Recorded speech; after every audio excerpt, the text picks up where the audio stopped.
Hey Zoe, I'm calling your show, 'cause I need to know. Show me which way to go before I throw my man out the door. Okay, hold on a second, Keisha. Just let me ask Ronald exactly what's going on, because it takes two to tango, and I need to hear his side of the story.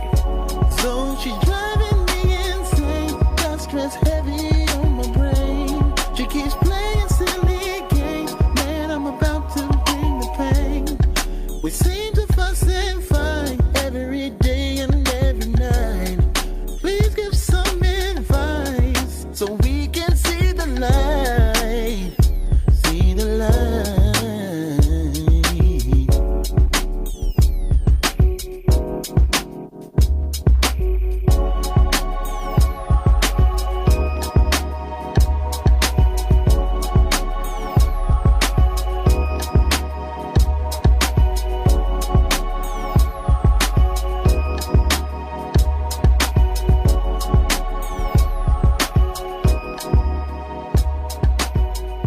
I'm Zoe Williams, the voice of reason. If your relationship is in trouble, I'm the dude to call. Has your soulmate become your cellmate? Does black love still exist? What are your bedroom turnoffs? Fantasies and fetishes. Financial infidelity. I'm dating a fat person. Are they worth the wait? Trust me, this gonna be crazy. How about the heavy stuff? The child wasn't his, and he still had to pay child support. It's a very heated topic. How was that right? Mama's baby, daddy's maybe. I just have so many questions I want to ask you. I just like to kiss a woman's ass. Is there something wrong with that? Damn.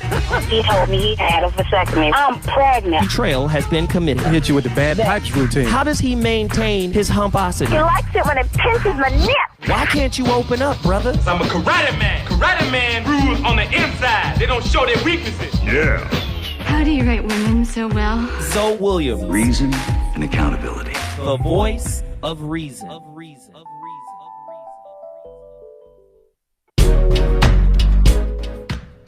Ladies and gentlemen,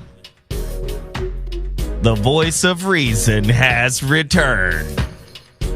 Oh, Jesus, we got another slapper. You know what it is. It's Mansions. We got Bobby Glanton Smith in the building.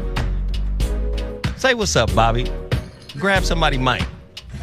You can't just start talking, Bobby. That's right. I didn't even turn your mic on, Bobby. Go ahead. Congratulations, man. You put a lot of work in the hologram, man, and here it is, man. Wow. Thank you, Bobby. I appreciate that. You know, I ain't giving it away. Bobby is the author of Real Men Don't Play. We always enjoy Bobby's insight. I was in a cigar lounge the other day, and somebody was like, "Who is Bobby?" I said, "Bobby is a man of international intrigue." I said, "Bobby know everybody." And they was like, "I want to know who Bobby is." I said, "I'm going to bring Bobby down to the cigar lounge so you can start cutting up." They can get the book. Okay, there it is. Ladies and gentlemen, Zoe Williams, the voice of reason, is live on Dash Talk X. You already know it's Wednesday, so that means Mansions has become exceedingly popular. The Mansion series. We brought in some OGs. We got some more OGs coming. It's about to be turned up. And then you know what this show is. The women get a little upset with us because we frank. But we not gonna change. We gotta be frank.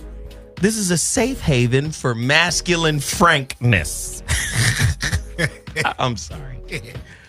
I'm just saying we have to do it. The homie Howie Bell is in the brother. What's good, good brother? What up, Howie? Hey man, you know, I'm just trying to fill my cup up with some of this knowledge. Maybe I can keep my marriage cranking. Oh, Jesus. You know what I mean? I need a little counseling. Oh Lord. I don't know if we can help today. You should have we don't have on enough Monday time. or Friday. We definitely don't have enough time. Monday or Friday, but Wednesdays, I don't know. This is the wrong day. And then we got two brothers. Let me stop the music real quick. I met these brothers in Oakland. I thought I was doing something original with the Mansion series. I went to the Real Mansion series. It was in Oakland. It was the Real Mansion series. All the brothers was elders. I mean, compared to me, relative to me, they were elders. I didn't want to speak. And then Marcus was like, you got to talk. I said, nah, man. I'm in here to learn, man. These elders, bruh. I can't come in here talking crazy. I got to sit down in the back somewhere and be quiet. That's how I was raised. Marcus took me into some damp, hot room where there was a man with his shoes on under 4 blankets. I didn't know. I guess, would you call him the bishop? Affectionately. He was like, man, I brought this brother up from L.A. He won't talk. He said, you better talk. I thought the dude was ill. I was like, oh, this is the old ill dude who let people use his house. This motherfucker hopped up right after we talked. I said, oh, he's okay. I thought he was bringing me to the ill godfather or something. No, he was fine. And he hopped right up and conducted business as usual. And I met these 2 brothers. Everybody in the chat room, I want you guys to, first off, I want them to introduce themselves because I got their whole bio and all of that stuff over here. But I don't want to be so formal. But these 2 brothers, these are some accomplished brothers. My man right here was preaching, but not really preaching. You know how preaching just is rhetoric for a lot of preachers. No, he was teaching. I was like, oh, he knows. He knows some things. So I was quiet and then a little pushback, and it was good. It was really good, man, and I enjoyed myself. Brother, please introduce yourself to my 44,000 subscribers on YouTube that are watching live right now. Just tell them your name. They can see you. Just say, how you doing? How you doing? And what's your name and where you from and your whole get down. I'm Reggie Lyles. I live now in Marin County, but I grew up primarily in the Oakland area, originally from New Orleans, Louisiana, Holly Grove, Claiborne Avenue, Apricot, and I'm a student of the Word of God, and I teach Old Testament. I'm a seminary graduate. What else can I say? And he don't be Sunday playing. School teacher. But I'm just struggling with the Word of God and trying to apply it where it's the most effective from an African perspective. And so I'm a member of Allen Temple Baptist Church, and so proud to be that. I was the chairman of the deacon board, and I'm an old man now, but I feel like I have a few more years left. That's all right. We got Deacon Fry in the building from right. Amen. It's all right. Hey, smart guy. I was able to listen to him. Very smart guy. It was a profound night. Then there was another brother who was. It seemed like they was, like you know how when you watch the Animal Channel, when the lions is chasing and they flank. You know, somebody hit the side and they flanked the whole congregation. Set in up the there. ambush. I noticed because you had him on one side of the room and then this brother on the other side of the room, and I started noticing there's some tag teaming going on in here. But it was good information. It was powerful information. My good brother, please tell them who you are. Now, I mean, they can see you, man. Just talk to them, man. Okay. I'm Elliott Osborne, born in West Oakland, Campbell Village. Raised in East Oakland, and I'm just trying to. I describe myself as Oakland because that's who I am, what I'm about. I'm an individual that came to love education. I say that because that happened a little later, and as I got older, and it has been a journey. On the Tuesday night that you referred to is a situation that I accidentally walked into. My brother my biological brother, Bernie, who lives up in Washington, he had visited, and then he told me about this place. And his description was, you got all these black East Oakland, East Bay brothers, and they said they don't cuss each other out, they don't fight. He said it's just a blessing. Now I didn't know what that meant, but so I took that temptation and went in, and so I've been part of it now for a little over 15 years. That's been happening for 15 years? Oh, yeah. Yeah. I've been there 20 years? Wow. I've been there about 12 or 13 years. Yeah, because you came right after. Yeah. Hey, and the advocacy for women was on fire that night. Oh, yeah. Nah, hey, listen, that's why we doing tonight's topic. Before I even get into the topic, let me reset. You're listening to the voice of reason on Dash Talk X.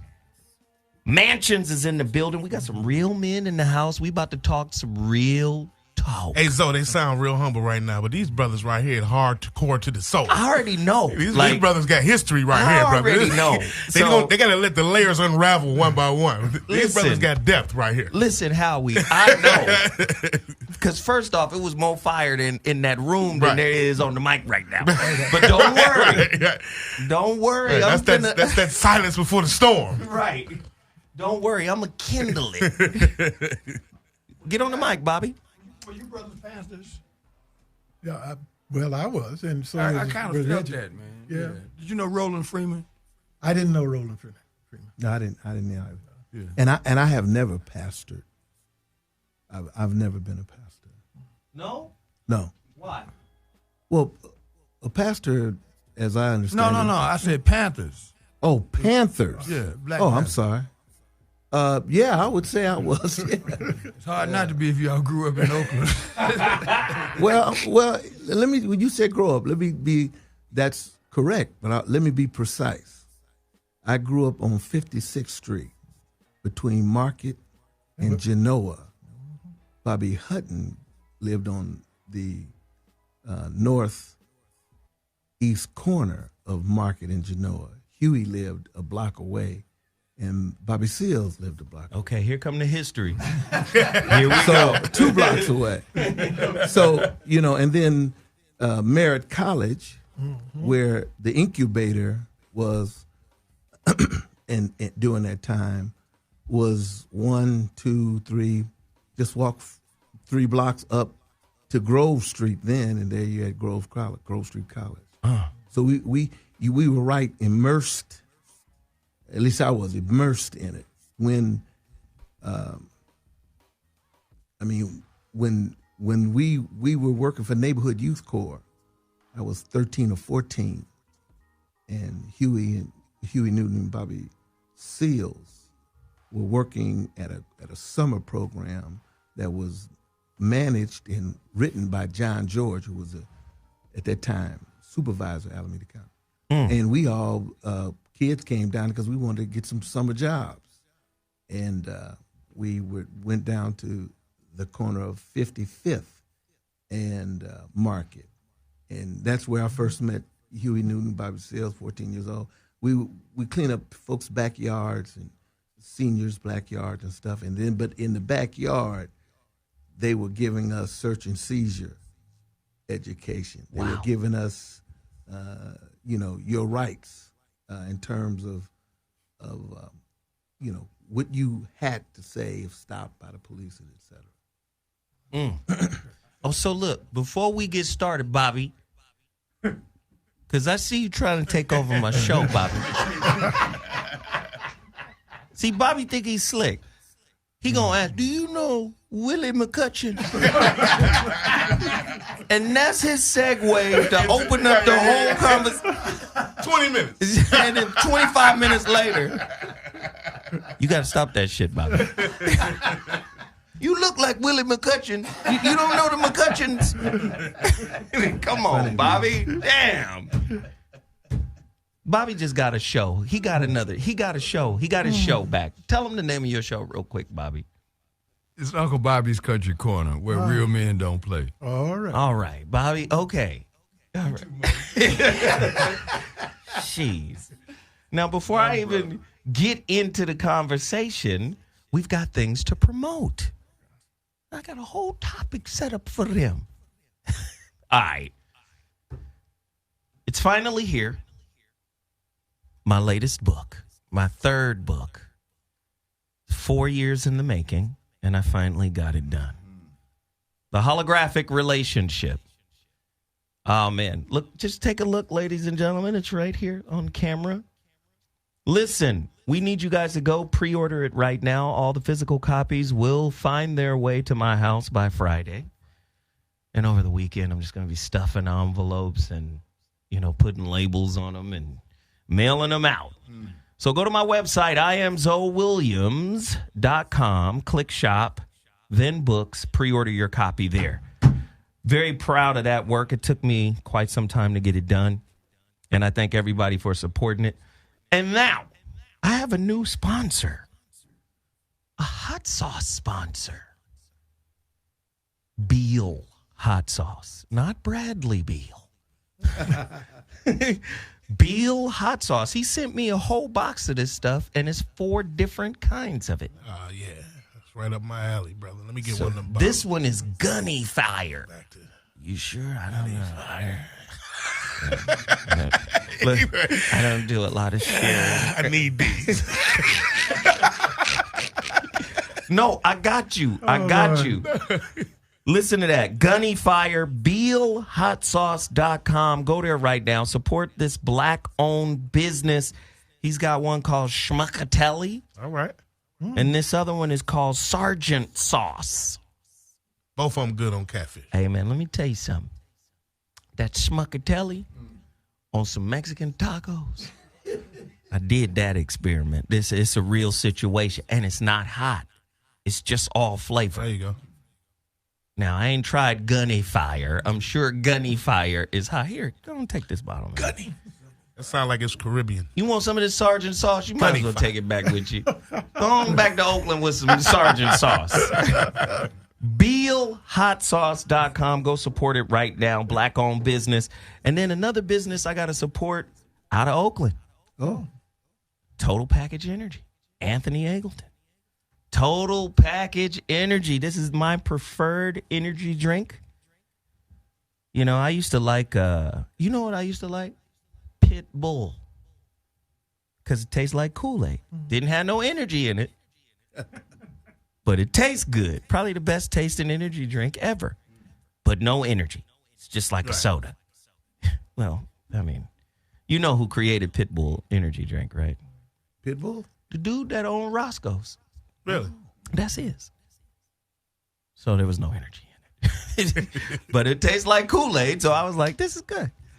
5-hour energy. This stuff is better than all of that because I think Anthony Eggleton, that stuff is designed for athletes, man. This is not just, I think about the Uber drivers and the Lyft drivers and the truck driver that ran into the comedian. What's my man, Tracy? Tracy Morgan. Yeah. I think about those people like that's a practical application for this stuff. Like if you drinking, or if you driving late at night or you Ubering, because that's where the money at in Uber. Mm-hmm. On the weekends, late at night, drink 5-hour Total Package Energy. That's what I say. Drink that, and I think you will avoid, nodding off. And then, of course, my kid plays at Fresno State. They play tonight at Fresno, Safe Mart. Against Air Force. Beat the crap out of Air Force. But taking that 3-hour drive from L.A. to Fresno, you see a lot of people swerving, dipping and diving, nodding. Long enough to make you sleepy. Total Package Energy. There you go. All right? All right, look, enough promoting. It's time to get into the topic. Ladies and gentlemen, if you've just tuned in, please understand what's cracking. The Voice of Reason Mansion series is in the building. We're about to have a hell of a conversation right now because we got some people in here that I believe can speak to it. Now let's just get right to it because we got people who were Panthers and today's topic: black man building versus salvaging broken black men. Oh, hell. Which is easier to do? Salvaging the broken black man or starting from scratch and building the solid black man? This is a question that must be asked, especially when you look at the plight of our society today. Now, you got somebody like Steve Harvey having a crisis of integrity. That's what that was. That's a crisis of integrity. I have questions around those issues. How can young black men overcome past traumatic experiences? Oh boy. Yeesh. Oof. Right? You got a guy like Bakari Sellers out here talking about black men are the most toxic men on planet Earth. I want to slap all the sugar cane out his mouth for that. I guess that was toxic. Was that toxic? My response? According to him, maybe. Yes. But again, if we live in a society that is dominated by a people that have little regard for us in any way, shape, or form, right? And then they create they create systems, Say it. right, to limit your ability to do anything. Yes. And then toxicity is the result of that.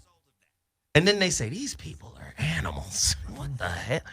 Wait a minute. You created the infrastructure that created the animal, and then you pull back and say, oh, what kind of people are these?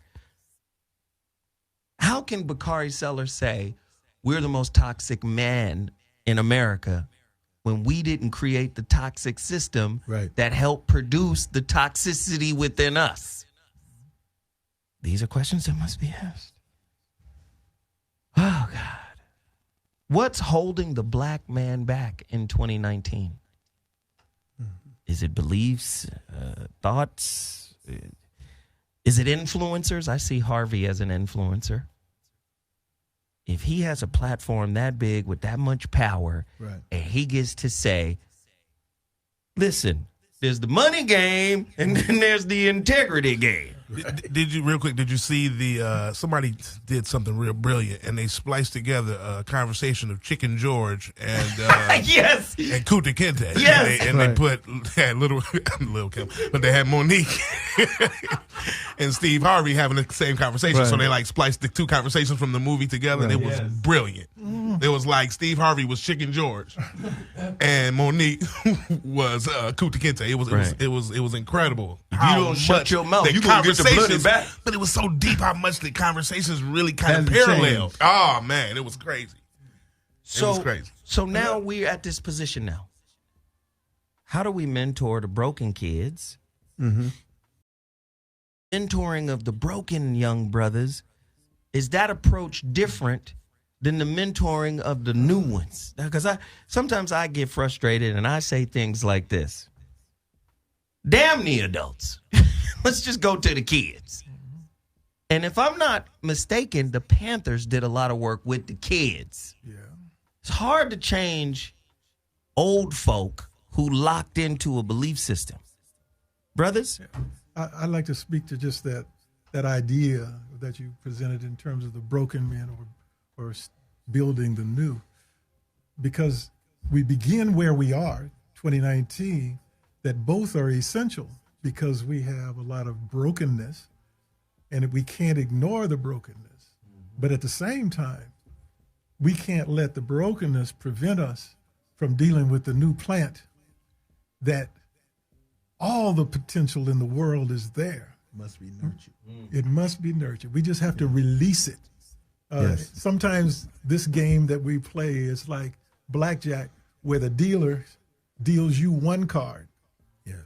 And then you're expected to play blackjack against the white world that has two cards. And, you're just sitting there. Now there's two ways to handle that. One is to give up and say, "Oh, the system, you do the blame thing," and the is to play that one card. I like to say that they have this. They put this dualism on us. You got to have this or that. I'm not going to make a choice between the current broken person or the person who's striving to get ahead, take care of his family, pay his bills, love his woman, love his children, and have to go through, like you say, a system that is fraught with lions, tigers, and bears, and then say either you deal with this this issue, or you deal with. We have to deal with both. I mean, the newborn, the young, have to be attended to. So we're not limited to two choices. We have as many choices as we need to make us whole.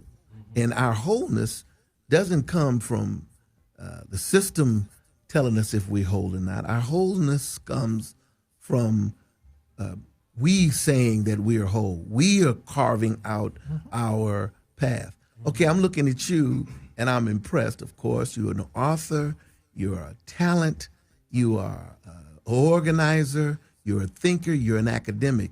A European would say, this man is, this man is Elizabethan. Elizabethan. This man he does a lot of stuff. Well, that's how we have to get back to. We can train ourselves. We can hire ourselves. We can produce. We have so much talent. The world beats itself to our door to watch us write, to watch us sing, to watch us dance, to watch us cipher, to watch us dream. They come to us and then they replicate what we do and call it theirs. And so we have to know that we can do this on our own. It's just a system that we have to fight. So what are we going to do about Floyd? Well, you know what? I'm gonna ignore Floyd. That's what I'm gonna do. Yeah. Man, that was a crazy statement, Mr. Floyd. It's millions of Floyds, man. Yeah. That's the scary part about it. Well, it's people that don't give a damn about anything and I think any stance that we want to take. Some people just don't care. And we ought to just move on and deal with the ones who do care. There you go. Now, if a guy is worth as much money as Floyd Mayweather wants to go spend as much money as he wants, wherever he wants to spend it, man, but you don't speak to us. Right. You speaking to yourself. And so those of us who wants to speak to our community, that person should be held in a higher esteem than a Floyd. Floyd says, I got all these zeros behind in my bank account. I got all these behind these numbers in my bank account. What you got? What I have is a love for myself and my people. Wow. Now, which is worth more? Well, if you're asking me, I'm going to say the love of myself and my people. Bobby? But if you ask him Floyd, he'll say the money. Yeah. Bobby? The brother put it so eloquently, and even before the show started, I had the honor of listening to a few phrases from them while I ran my mouth, thanks to Marcus. And what I shared with them was something I want to share with the audience, and it's consistent with the subject matter today. I have had the privilege of working with Jim Brown, the great Jim Brown, for over 30 years. Yes, sir. And all over the country, parts of the world. And the one thing that has been consistent is the methodology that we teach in the American life management skills curriculum that's been taught all over the world, different languages. And it was born out of a man who didn't have a father in his life and became fathers to thousands of people, including me. Mm-hmm. And the thing that I'd like to share in terms of something that works universally is if you're making a decision or solving a problem, eliminate the negative, establish the facts, and choose your best option. That works at any age because you have to look in that mirror and move from we, them, us, y'all to I, and not be narcissistic about it. Okay, Bobby, but let's do this. And then, Howie, I want you to jump in on it. Ever since black people have been introduced to the rhythm of speech, the rhythm of music, we've been susceptible to charismatic characters, right? Whether they be preachers, politicians, poets, musicians, it doesn't matter. What I find today that is exceedingly frustrating to me is that we get caught up in celebrity. Yes, sir. Right? They don't call him an influencer. We get caught up in celebrity. We are down with the pep rally, but we not down with the action that's supposed to happen after the pep rally. It's been going on for a long time, though, man. Talk to me about that. We are the best people to paint the picture. Mm-hmm. We can make it real colorful, make everything sound great. Yes, sir. Man, look, Yes, you see sir. that? Yes, sir. You know that? Yeah. And then as long as you got the good rhythm and you got the good beats, yes, everybody's cool. But when it's time to actually for the rubber to meet the road, it's a wrap.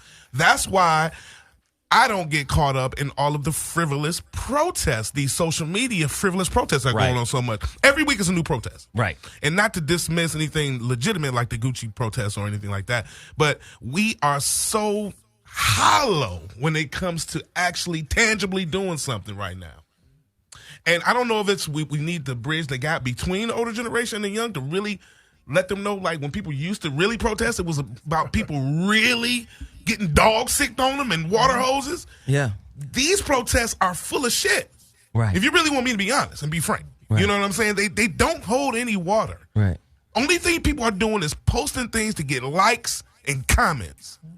That's it. To drive people to your social media. Nobody cares about the end game and the end result. So I'm gonna come back to mentorship. See, everything that and I need the elders and I need my brothers to correct me, because this is how I perceive the world, or how I perceive the black community. Poverty and the wealth gap is so large, yes, that everything that we associate with success is predicated on an endless grind and hustle. Right?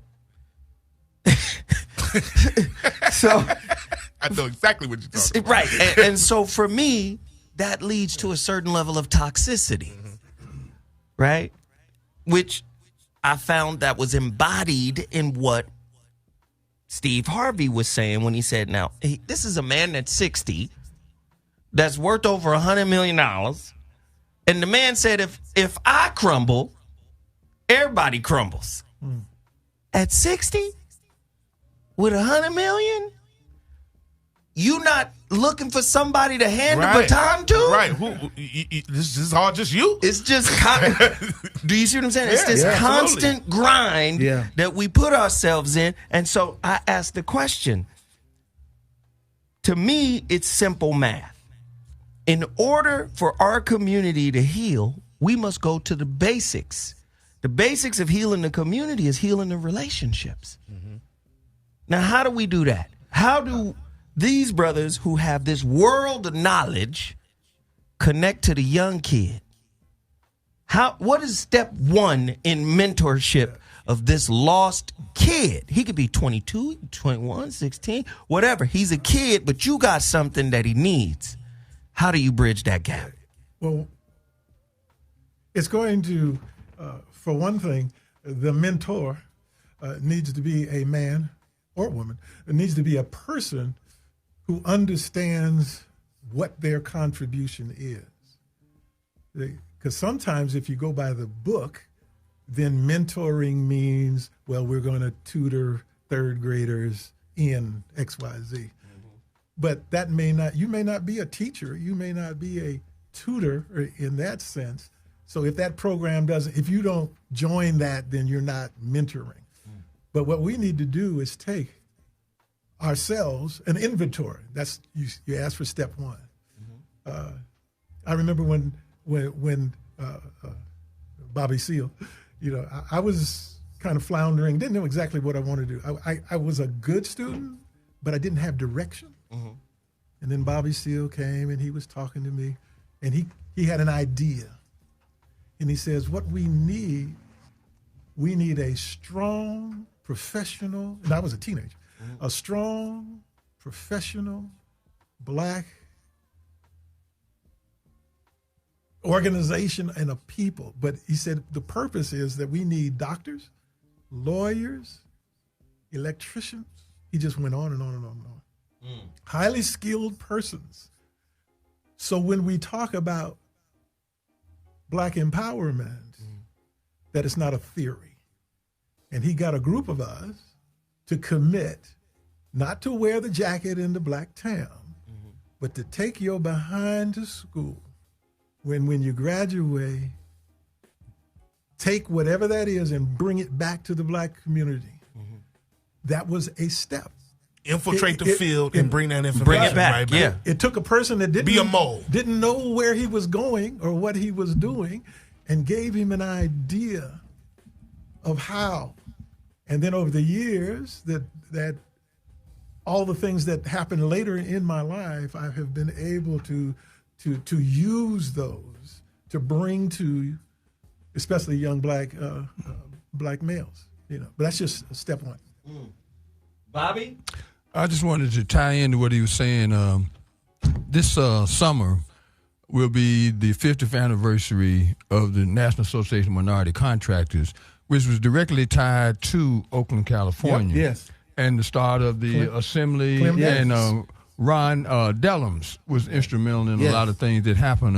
The current president is a longtime associate of mine by the name of Wendell Stimley. And Wendell does a lot of things consistent with what you're talking about, marrying the different forces in developing a community. And I just wanted to say I feel you on that. And it's weird when we stood out, there's something about these brothers, man, that I'm familiar with, man. So I just wanted to say from a historical perspective what he's saying, you can't lead people if you can't feed people. Well, can I just say, I think the first step is compassion. I mean, if we're measuring how committed we are to the community by how much money we earned, how much money we made, or how strong we are on our grind, we're not talking to anybody except for ourselves. We only adhering to our own benefit and et cetera.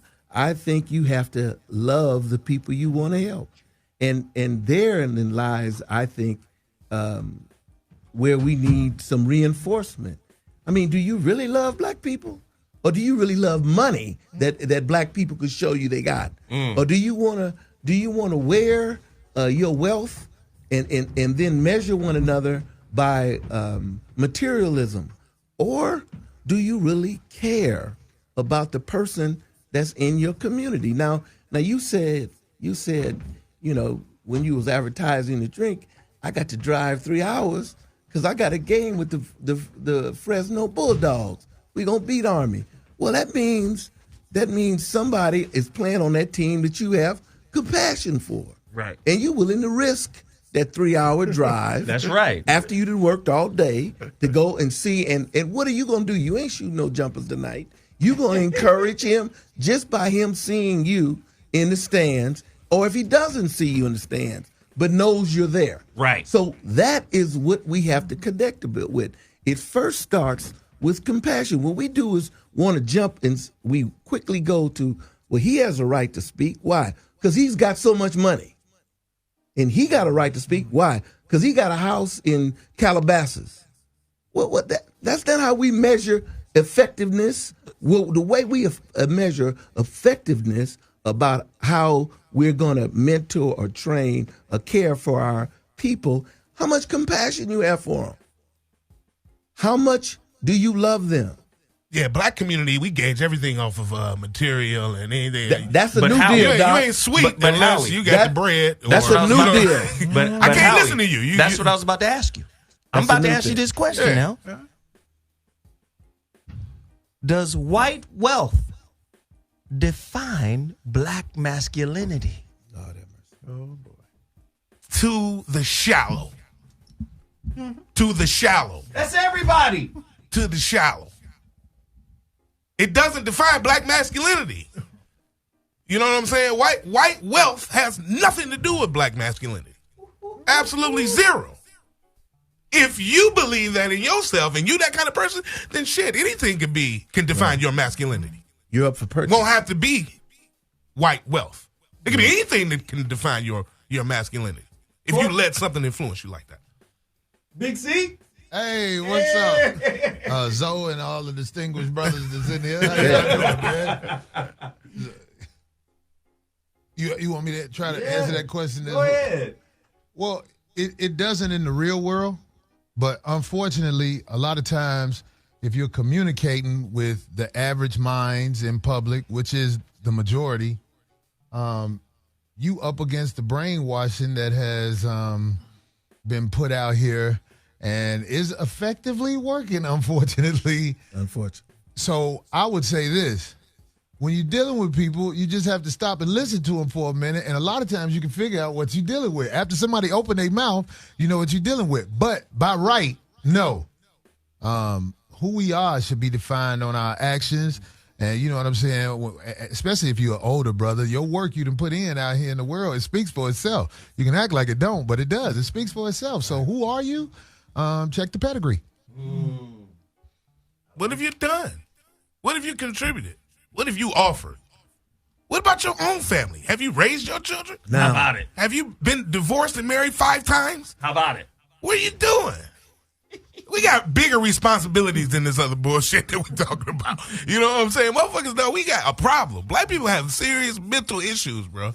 Where do you think it came from? But that's what we I'm were talking saying. about the original. We were talking about the rules earlier. It's all comes from, well, we had some great conversations earlier too. But let me just hit this one Go real ahead, quick, son. and then I'm going to throw it back to you, Howie. Krishnamurti is my favorite philosopher. J. Krishnamurti. You hip to Murti? Yeah. Murti's a cold motherfucker, ain't he? I'm so pardon me. I won't say it that way, but I know. I forgot. So, first off, I met them at Bible study. Brother Rizza Islam the other day. He coming too. He don't talk like that. He don't. Rizza don't talk We like mean that. the same thing. We just say it differently. That's all. Yeah. But Krishnamurti has one of the most profound quotes I've ever heard, and I quote it often. He says, "It is no measure of health to be fully integrated into a profoundly sick society." Now, this is why that goes back to my question. If your woman looks at your wallet before she looks at your character, then that means white wealth defines black masculinity. To her. To her. Now we have to ask the question, is she a participant in white supremacy? It also means you as a man don't have the right perceptive capabilities to be successful in a relationship with a woman. Well, let me There we go. Let me ask this: Can a poor person have integrity? Can a dirt poor person Yes. have integrity? Absolutely. Well, let me answer. It's a rhetorical question. Yeah, because everybody that we come from living in California got here in major migrations, left Louisiana, Texas, Oklahoma, Arkansas, Tennessee, Mississippi with nothing. They were running from Jim Crow apartheid. They get out here to California. All they're looking for is just something so they can feed themselves. Soon as they get jobs at the shipyard, you name it, Liberty ships building and stuff, the first thing they do is send for their kinfolk to come out. Come on. That's compassion. They don't even have houses. They're renting rooms, and they're putting their family up in 1-bedroom apartments. The Latino brothers and sisters still practicing that. Well, Yes. Well, we don't practice that no more. We Well- selfish. We kick you out as soon as you're 18. Go get your own crib. Well- Go ahead and get out of the house. some Go ahead, of get you your own do. stuff. We Some have- black people do that. Wait, let me. Not all black people. Wait, because I want to come back to We your create point. more bills for ourselves Watch this, though. than anything. Watch this, Howie. That is a symptom of poverty. You 18, You're grown. You grown now. Get out. Get out. That's a symptom of poverty. When you look at George W. Bush, you look at Donald Trump, these guys got to fail over and over again because daddy had deep pockets, deep resources, deep wallets. They could be average students. They were, what is the term they use when it takes you a while before you leave the nest? It's a term like a late bloomer. These guys are late bloomers and bloom into the presidency. Yeah. Do you dare say it's a symptom of female leadership?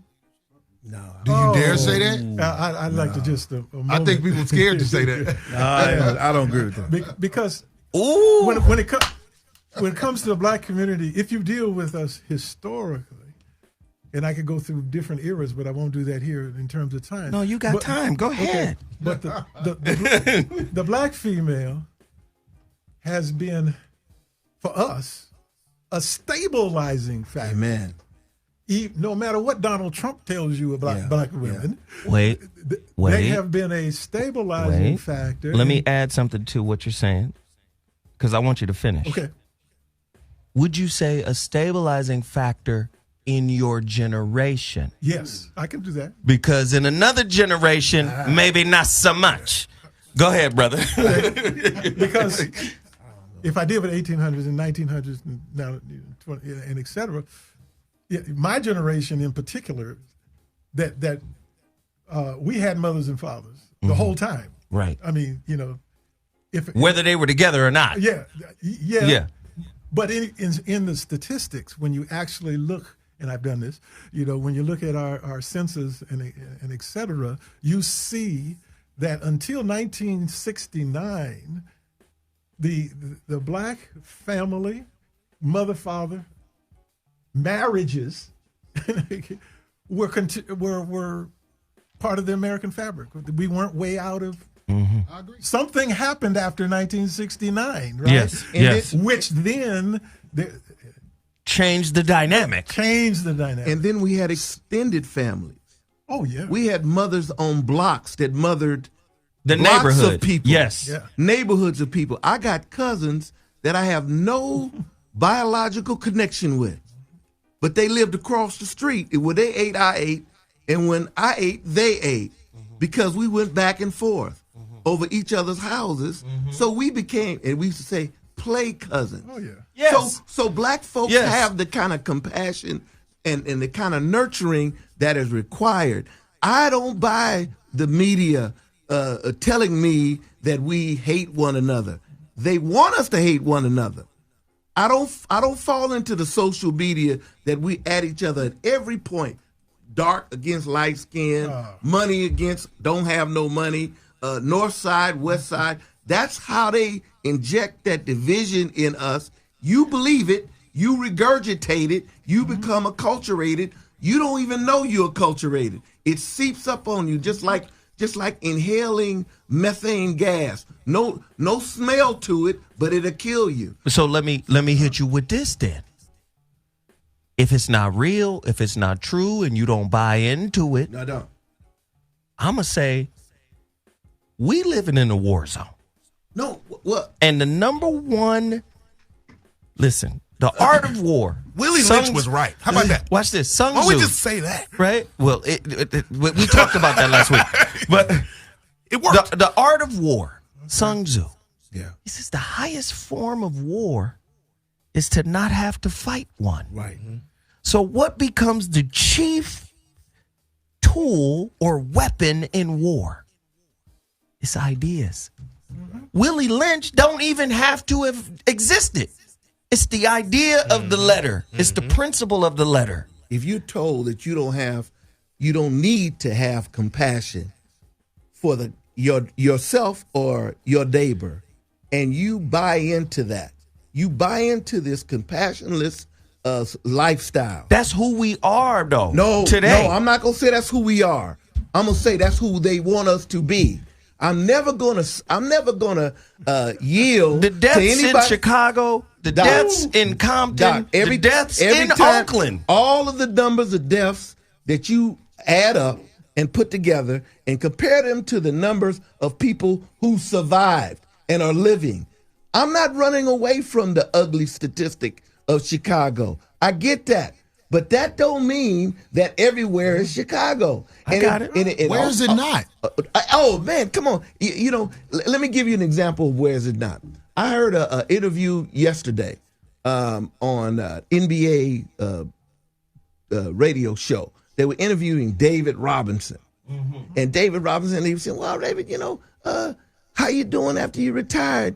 14-year NBA great and in Hall of Fame, 50th. He said, we got a real estate business. We got $100 million trust fund and all that. He said, but that ain't nothing to me. My greatest achievement is the 79 schools that we have. And that everybody that goes in a part of our schools in the corridor from San Antonio to Austin, Texas, everybody who's in that school, we make sure they go to college and we pay for it. That's compassion. Well, Now, all I'm saying is, if you offer Chicago as the only paradigm, you're falling into the trap. But we not offering Chicago as the only paradigm. I said Chicago. I said Oakland. I said I said Compton. No, that's all of Zoe, you just did. You just did geography, and you did locations. But what you was lumping them together is the one of the same. Blacks hating blacks, and I think blacks loving blacks is far greater than that. It's just in your face all the time. Could be greater. No, this is what's happening. Greater. As you get older and you're out here long enough, sometimes you stumble across information that make you go, wow. Example, Martin Luther King, as he got older, he said, I think I have walked my people into a burning building. Because all that compassion and peace for wicketry and you thinking just being good is going to fix it all. No. As you get older, you realize, you know what? I shouldn't even be marching like this because I'm up against something greater than what I thought. Compassion is beautiful.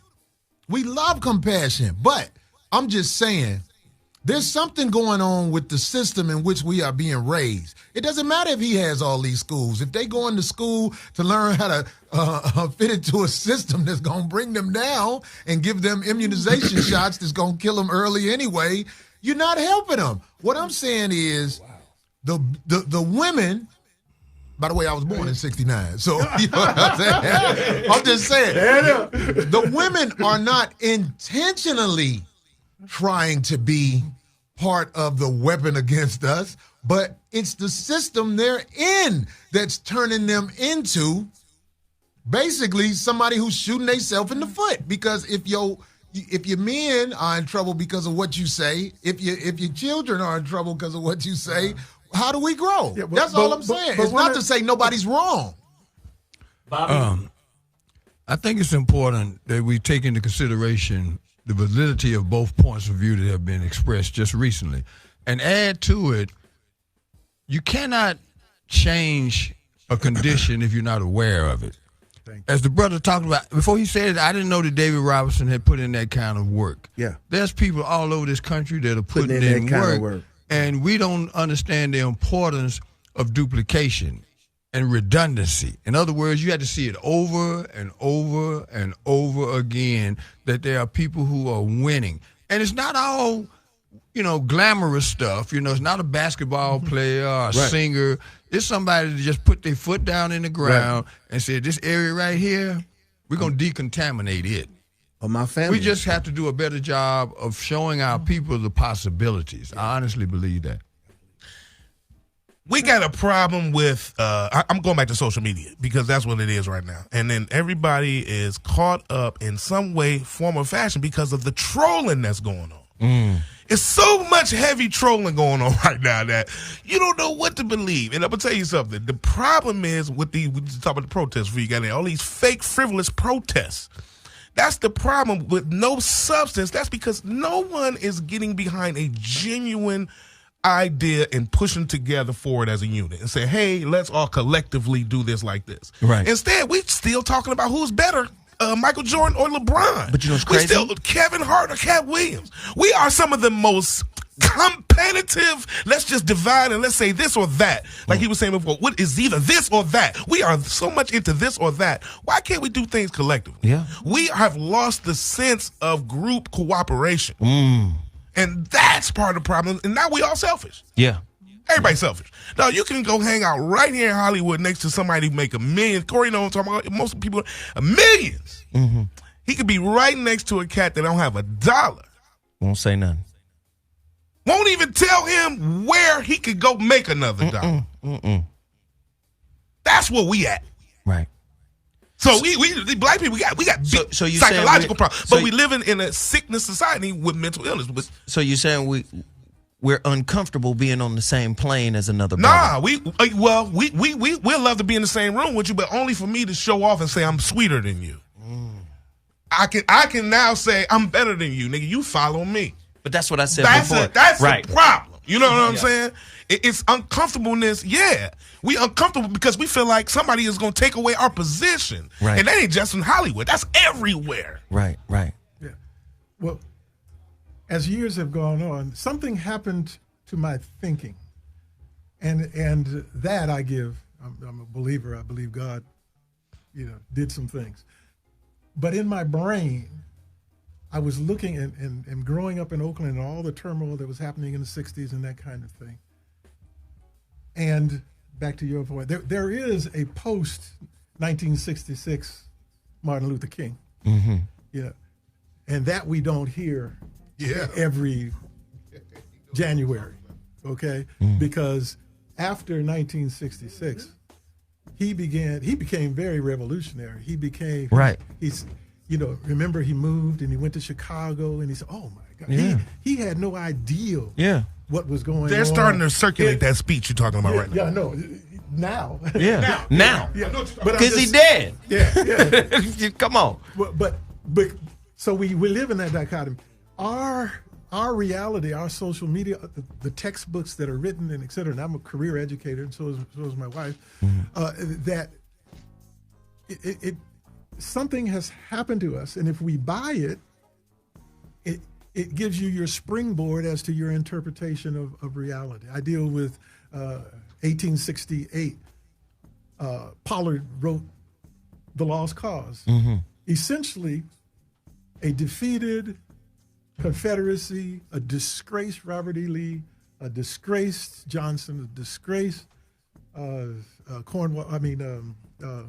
The guy that got killed on his horse, Jackson, Stonewall Jackson. Okay, that in 1868, then Pollard, who happened to come from Charlottesville. Oh boy! So the connection just keeps on going. He rewrote and created heroes, changed the narrative, changed what the war was about. You and I are no longer concerned enslavement, made heroes out of these individuals. And then that was written into the history books. And there's a whole slew of individuals, both Northerners and Southerners, that have bought into the narrative that the Confederacy was all these moral Christian patriots. When the reality is that these individuals were treasonous and murderers, they killed the cops. If you and I went out and killed the cops, ain't nobody gonna call you a hero, okay? But that is what has happened. So now we get a thing that happens out here where we'll look at our situation, and because of the nature of capitalism, there's cause and effect. We need to have a cause. What happened? You're like you are because, but I want to give one, and I'm through. One, poverty. Poverty does not dictate your understanding of yourself or the value or worth. Yes, we have an experiment that has already happened, and it is the premier experiment on the earth, and it happened between 1865 and 1877. In 1865, it is estimated that 90%, 9 out of 10 of African Americans, black people, the freedmen, were not literate. 12 years later, 85% of African Americans were literate. It is simply the greatest example of education of any people that have ever been on this earth. And they were poor, they were hungry, they were mistreated, they were abused, and the Ku Klux Klan came into existence, but the people didn't buy into it. And I agree with you. I understand where you're going with this. I'm saying education, that we can do something. Let me just say, education is key. It's a part. But education is only key when you're the author of it. Yeah, okay. Thank you. If you're not the author of the education, right, you are now subject to indoctrination, conditioning, right. Okay, programming. If you live in America, regardless of what your geographical location or financial status, and you look like me, you're going to be indoctrinated. You're going to be lied to. You're going to be cheated. You're going to be misrepresented. You're going to be characterized in your worst area. Guaranteed. That is the system that you so eloquently talked about. But in your household, you have to be the remedy. Obviously, you were. Your son is playing at Fresno State University today. Okay, so I'm saying that is the key. If you think that just because there's so much social media and so much indoctrination that you have to believe that crap, that was what defeats you. No, you're exactly right. You don't have to believe it. It's just an influence. Let me just finish. I want to finish by saying, you know, you have to see that the glass is not half empty. That's right. If you are devoid of hope and self-identity, if you don't believe, look, I'm telling you, lie to your child. If you tell him you're a king. No, let me tell you, my mother used to put me on her knee, and she used to take this Vaseline on her face, and I remember it like as if she had these big hands, and she would rub on her face and say, "You're so beautiful. You're so wonderful. You're a smart boy." When I got to elementary school where they did not like me or whatever, I couldn't believe what they were saying. Wait, though. Let me jump in here because you right on point. But let me finish this. I'm done. I'm saying don't look at the tidal wave of social media that's lying to you. You got to look at the grain of salt that somebody is trying to cry out in the wilderness. Now, and it's not one person; it's a myriad of black folks from all genres. Now, watch me agree. I'm going to agree with what you just said, every bit of it. Okay. One caveat. You need a conscious parent to be able to say that. If a parent is drowning, see, there are trauma creates something in the body. There's a psychosomatic connection to poverty and trauma. If you got a parent that hasn't overcome what they've been through, it's real hard for them to put that Vaseline on your face and say you a king. You had a conscious parent. I'm a po' boy. But my mama's from Gert Town. But your mother was above something. But she was broke. But let me just tell you. I'm not saying it's impossible. I'm saying it's possible, but it's not always probable. It's different. You got some people who deal with it differently. You, however, were blessed to have the parent you had, and she was able to deliver that message to you. You got a lot of people dropping off kids and walking away before the person opened the door because we selfish. And Corey, you want to talk because so let me say something. Yeah, this boy Howie Bell. Howie Bell, this, man, real quick. I got to bounce. If we can get over this selfish living, man, we'll be all right. Yeah, I'm gonna simplify it like that. Corey Holcomb, Rizza, brother Rizza, Islam just joined. It's about to get crazy. Go ahead now. Who the parent is that's telling you beautiful means everything, because when you're young and you start to figure out how the world works, which is about probably age 7, 8, 9. That's when you really start to realize there's a difference between me and other people. When your parent is talking to you, they can't pull the wool over your eyes the way they used to when you was little. That's when you tell your parents, ain't no Santa Claus, and mean it, because you're starting to figure things out. So I'm saying the parent that is talking to you, their credibility means a lot, because another thing in society nobody likes to say, if you are an unattractive person, it's even harder, besides the race barrier, for you to fit in anywhere. And that's what nobody ever says. So if I had a child that I felt like was really demented as far as it go, or I felt like he's going to be challenged how he look, or she's going to be challenged how she look, I myself would begin to prepare them. Look, it's not going to be easy for you. I don't know how you made it out your mama, but you here, and we got to work with this because your face is a problem. And I would probably be told I'm wrong for that, but I bet my child would be able to not be shocked when the world come at him like that, because I'm going to come at him with it first. Right. Along with my honesty. Now, and I'm going to introduce Rizza in a second. My son graduated high school 2015. Top 50 in the nation after an ACL tear. Wow. In his junior year. Rehabs, goes to Auburn. Auburn don't deal well with West Coast kids. Them Southerners down there, he was seeing Confederate flags and all types of shit. But let's rewind. Before we get him to Auburn, to speak to your point, yes, you can have integrity.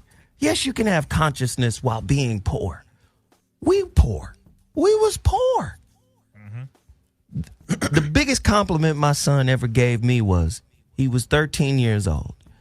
I said, yo, man, you got all these kids in your neighborhood. I need to holler at them so I can keep them, off your ass. He said, nah, man, I don't want you talking to them. I said, why? He said, because you're going to give away my advantage. Wow. Interesting. That goes back to Corey's point. It's the parent. We can't apply a blanket license that every parent has that faculty, that tool, that toolbox. Some of these people are recycling generational curses, passing them down to kids. Nobody ever says anything. Nobody's ever bold enough to really talk about how many parents are jealous of their children. It's like all this stuff just flies over everybody's head. If you're lucky enough to come out of your parents' house like at 18 and you are mentally strong enough to handle the world, you have to take a hat off to that parent one way or another, because they are part of that. But what I'm saying, a lot of these people who are not functional in society were born into situations that they don't have any type of recourse to fix. Because I know a lot of young girls who mother are jealous of them because I be around their mamas. And I can't take them with me when I'm through. But I be like, wow, I'm leaving this little child in a terrible situation, but there's nothing I can do. Her mama is jealous of her. My daughter mama was jealous of her. You know what I'm saying? So I'm just saying, it's like, there's a lot going on that we as a community need to fix, but saying what we ain't the problem. Recognizing what we in is the problem. I mean, it's what we need to do. Ladies and gentlemen, you're listening to the Mansion series on Dash Talk X. We went an hour and 10 minutes straight because it was heat. I love this kind of conversation, man, because it's bridging the gap. We got a 28-year-old teacher, lecturer. Oh, I appreciate you, brother. He administers the knowledge to the community. We got 2 former Panther brothers. I don't know if both of you guys were Panthers, but look, we got 2 former Panthers in the building. We got to bridge the gap, because somewhere in the middle, there's a disconnect, and these kids need your information. Absolutely. And they need this brother on his soapbox, being able to disseminate it out here in the internet, in the social media. So that's why this conversation is so big. The black man, the broken one, can he be fixed? And then how do you raise a black man that isn't broken?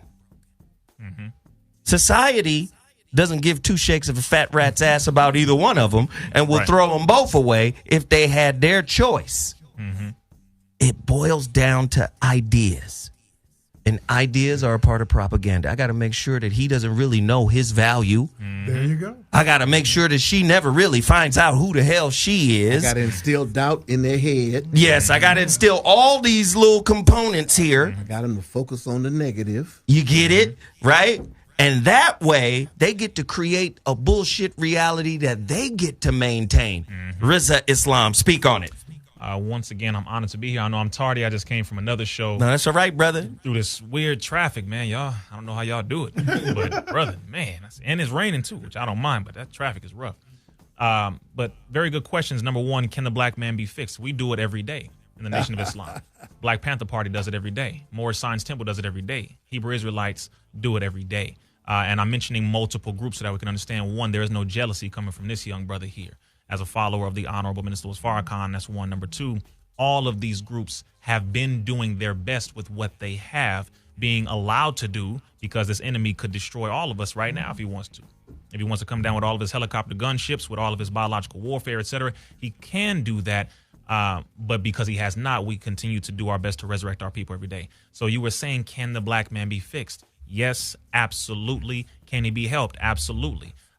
Thought travels at 24 billion miles per second. And because of that example, we have to be the examples of the resurrected black man, of the one who has now gained a knowledge of self, a knowledge of God, a knowledge of the devil, a knowledge of the time and what must be done. Yes. And then we have to stand on that example, fearless, regardless to what this enemy is saying. Yes, sir. I want to say, I was saying yes, sir. Oh, yes, sir. And see, you got Panthers here. Panthers with Brothers from the Nation of Islam, which Panthers, of course, we know are children of the Nation of Islam. We all family. You know, choosing to invoke the Second Amendment right, which is the right to or freedom to bear arms, to form a well-organized militia, to carry weapons. That's fine. The brothers in the Panther Party do that. But that's one part of it that's different. But we know we study the same doctrine for the most part. We have the same teachings for the most part. You know, we have the same foundation for the most part. I feel more closer to you. And I'll say, Bismillahirrahmanirrahim, Assalamu alaikum. I will say that to you. Yes, I'm more closer to you than to the ideology of the Black Panther Party.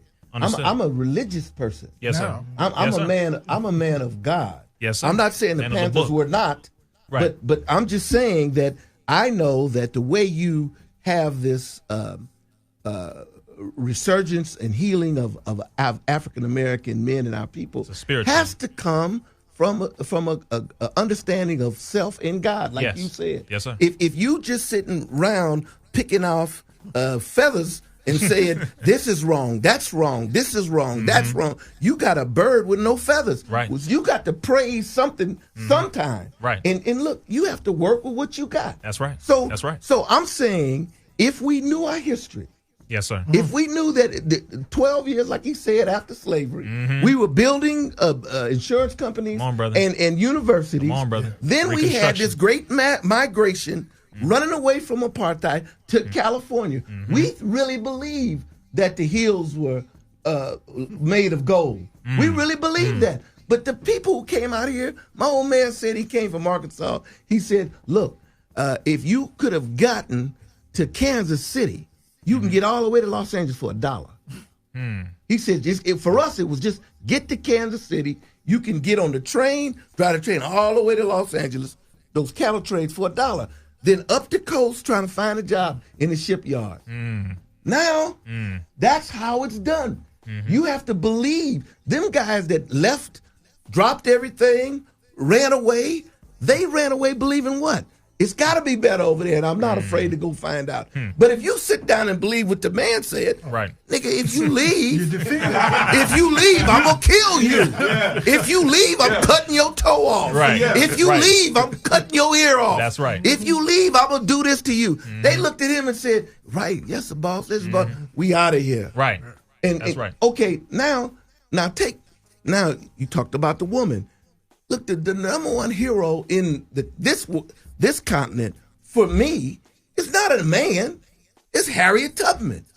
How can a woman, little tiny woman, how could she leave Maryland Eastern Shore, walk all the way to New England states and into Canada 17 times? With a shotgun.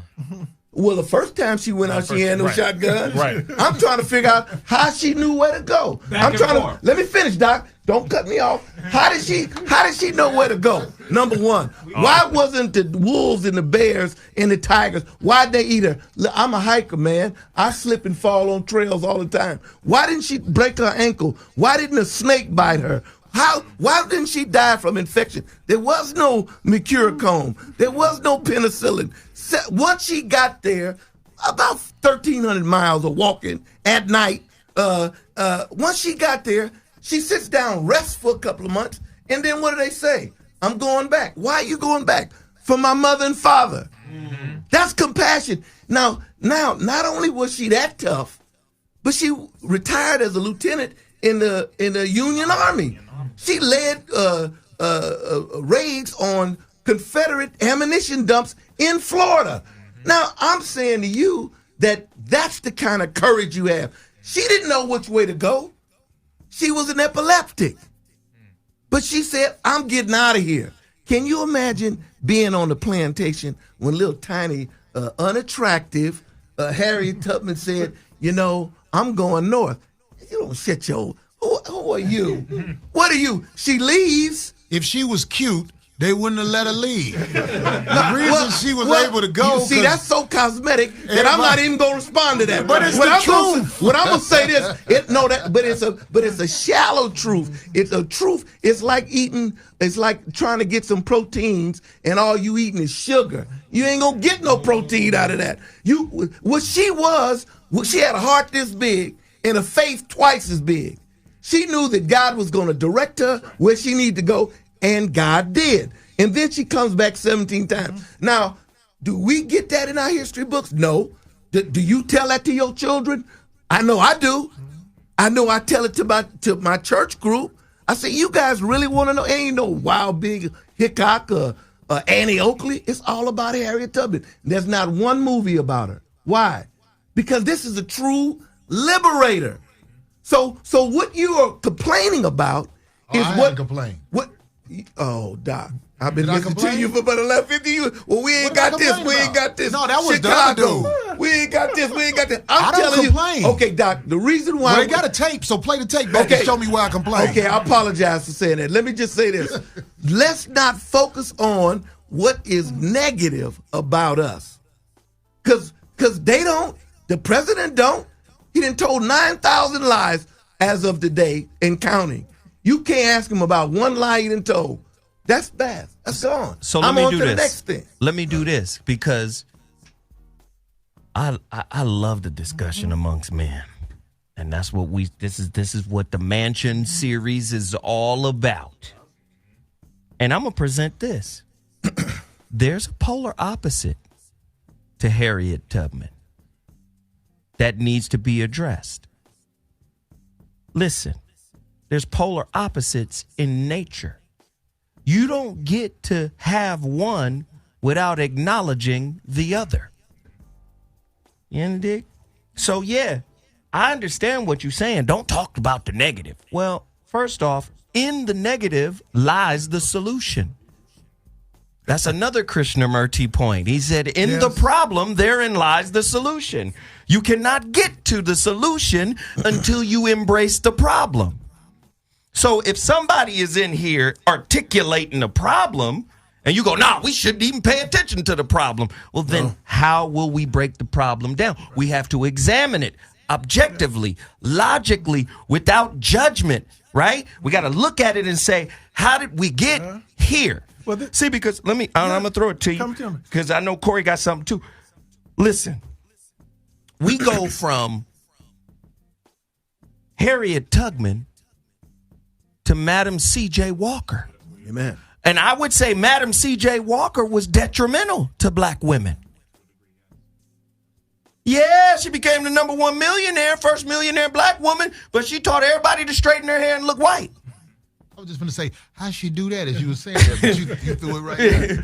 You under dig? So that might be seen as the polar opposite of Tubman. The Steve Harvey of Tubman. So look, if one is trying to get us out of bondage, another one is putting us into a cosmetic bondage that still exists today. But we laud her. That was a strong, powerful woman. What I'm trying to say, brother, is just because somebody has power and charisma doesn't necessarily mean it's all for good. Right. Go ahead, brother. Well, when we're dealing, this is why historically it is so important to me and Reggie. That context has a great deal to do with who we are, what we are, and what we're about. Yes, my daughter, who is now a professor at the University of Irvine. Okay, I said it there, girl. Started her mission when she was a kid in school was that the teachers that she had didn't seem to be teaching, because she had me and her mother as their at home, didn't seem to be teaching some of the other parts of the reality, for the balance. She decided when she was at San Lorenzo High School that she wanted to teach teachers how to teach black children in a black setting. Graduated #1 in her class at UC Berkeley. Then she was paraded. It was like, we got a star here. And they started talking about, well, we have connections in Piedmont, we have connections in Walnut Creek, and we can get you your first job. And she said, you've completely missed me.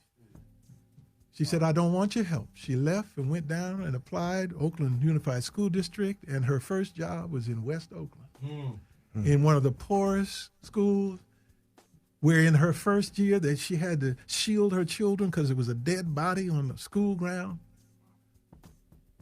In that school, the statistics were 85% of the elementary school kids that come out of here never finish high school. That was their sequential look at facts. And her little second, she moved up with her kid first, second, She loved those kids. She incorporated. She told them who they were in the real world, what the strength, brought in tutors, brought in mentors.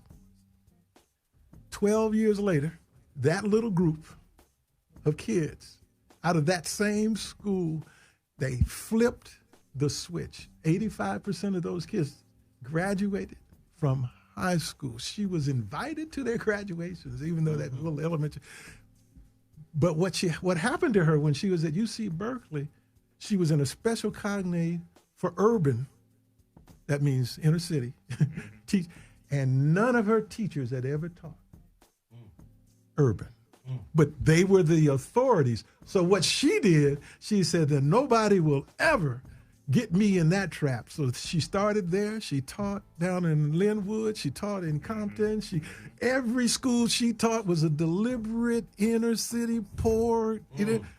And sequentially, she kept going with her education. And now she is a professor teaching teachers at the University of Irvine how to teach black children in their settings.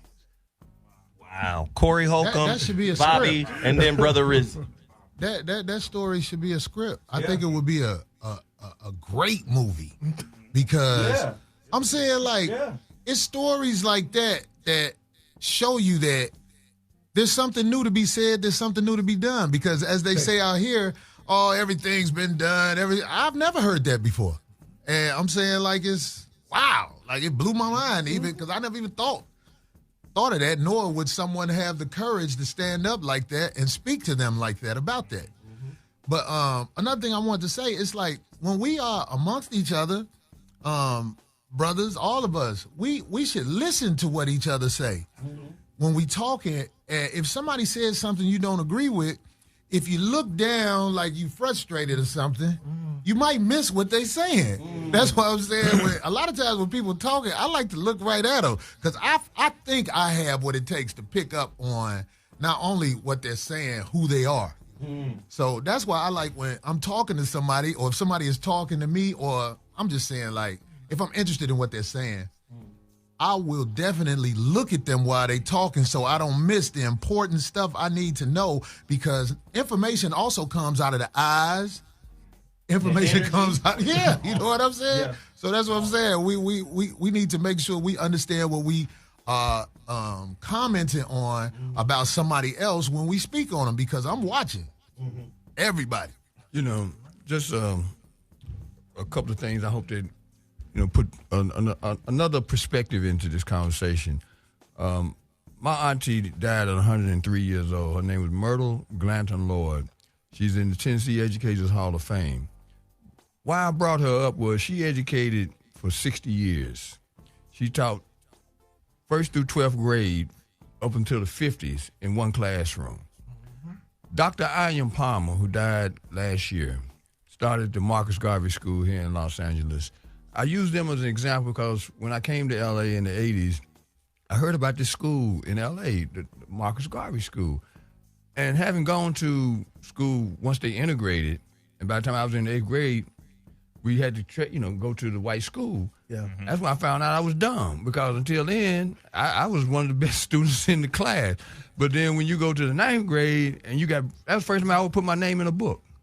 You know, you get your books at the beginning of the year. Yeah, you put your name in it. I never had a chance to do that till I went to school with white kids. Now all of a sudden, I'm a C student. I'm having to explore new information. Yes. And by the time I figured that out, the damage had been done. So by the time I met Dr. Palmer, I would watch this man take kids that were on the pile of rubbish that they had threw away from the public school systems all throughout Los Angeles.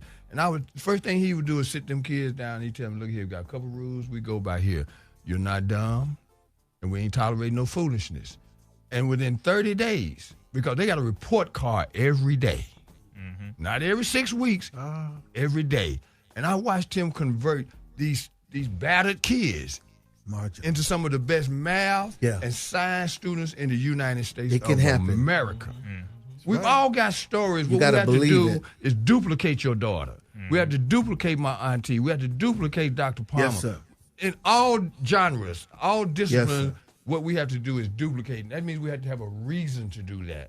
We've gotten separated from our reason for doing what we're trying to do. And I could say it this way, when it comes to duplicating, as you were saying, that is the greatest way to raise up another generation, because if you only give jealousy and envy to your seed, oh Lord, I can't even come up with a logical understanding as to why you would do that, unless you lack the knowledge of self, you lack the knowledge of a nation, you lack the knowledge of understanding that you actually have the opportunity to make someone better than you were, so that they can make the world better than it was when you were in it. So all we have to do is continue to pass down all of the good, all of the most beneficial information, the most important things, everything that we didn't get.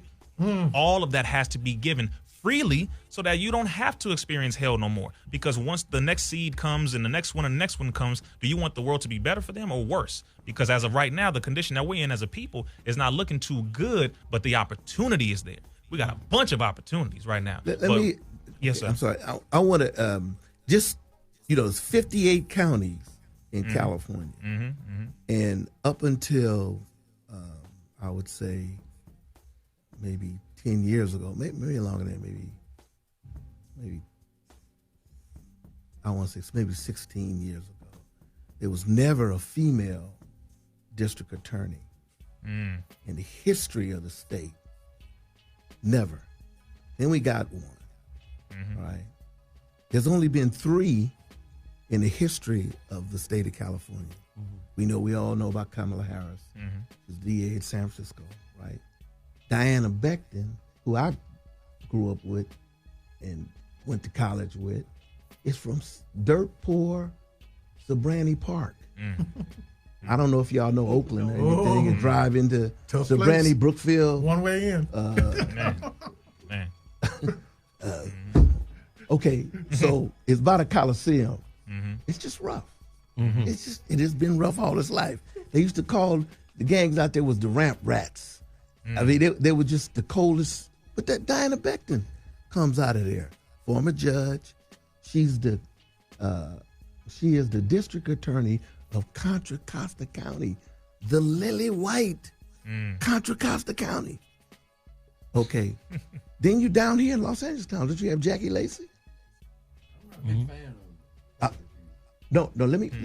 I'm not either. Finish the point. But my point is this: you gotta have them, and if I gotta have them, I'd rather them look like me than because I didn't have them not look like me, and we ain't done well under that circumstance. Hey, what's the advantage when they look like you? Well, I'm gonna tell you the advantage of the ones that I know because I know them personally. Diana Becton, you can call her up.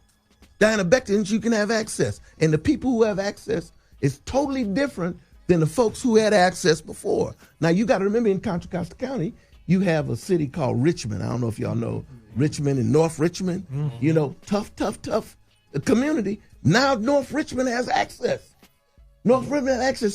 So okay, I was a deputy chief of police. I want you to know how it works.